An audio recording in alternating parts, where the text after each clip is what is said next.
All right, ladies and gentlemen, welcome back to the channel, guys. Today we have a Dallas Mavericks video for you. Now, if you enjoy this video, hit the like button, hit that sub button. We're doing this every single day. All playoffs. This game is huge. Tonight's game is just absolutely huge for the Dallas Mavericks. It's really crazy because not even a full week ago, the Dallas Mavericks, they were up 2-0.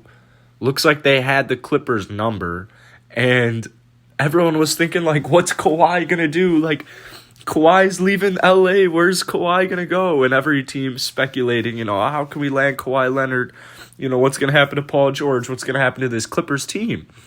And now all of a sudden it's 2-2. And you're headed back to LA. The playoffs are just a truly crazy, truly special thing. Mavericks, they shot the ball great, man. Game 1 and 2, they shot the ball just absolutely great. Now, the Mavericks, just outside of even shooting, the Dallas Mavericks need to play better defense. Man, they literally just need to play better defense. The Clippers have outscored the Mavericks in the paint in all 4 games of the series. 188 to 146. They're literally just breaking down on the perimeter, breaking down in the lane. It's just unfortunate because they don't really have too many defensive, just elite guys. When healthy, Maxi Kleber is a solid defender. He's hurt. Dorian Finney-Smith, he's just not big enough. Josh Richardson's a little inconsistent even on both ends. Kristaps Porzingis, you would imagine at 7'3", should be an elite rim protector, but he looks like he can barely walk, man. Dude looks like he's made out of glass.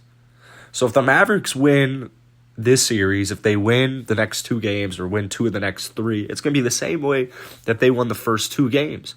Hitting shots at an unsustainable rate. That's exactly how the Dallas Mavericks were able to win. Now, the only reason it's like this is because you're just not getting production from other players on this team.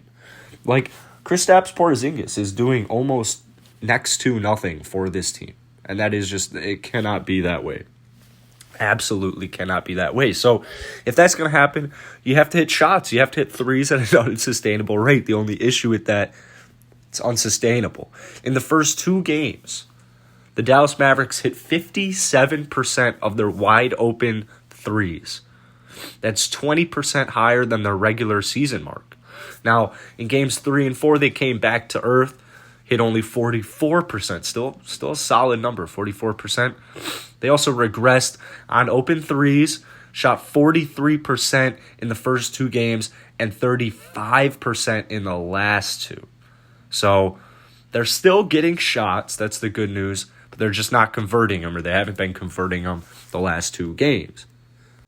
Now, to keep at the numbers for all my number guys, huge number guys over here.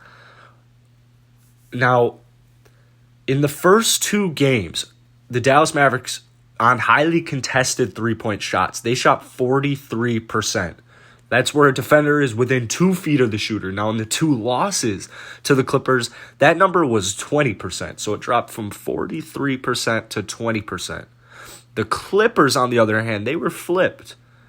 In the first 2 games on highly contested shots, highly contested 3-pointers, they shot 16%. In their wins, 33%. Stayed consistent on wide open shots. They improved on open threes.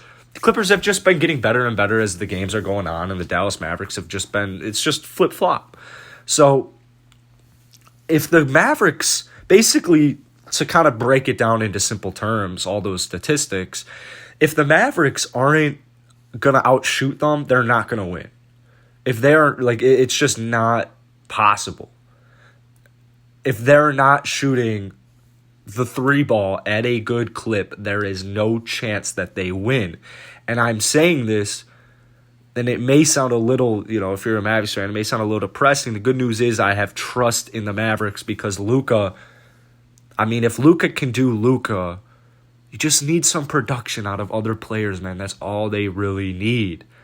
If they're not, they got to hope the Clippers are going to just lay up bricks. And with, a good Clippers team, I don't know if they're going to be laying up bricks here in the next 3 games. So, man, it's tough because you had a lot of just insiders even say this before the series. They're saying, if the Mavericks were going to win this series, they got to bet on their role players to hit open shots. Game 1 and 2, they did. Dallas won. Games 3 and 4, they didn't, and they lost.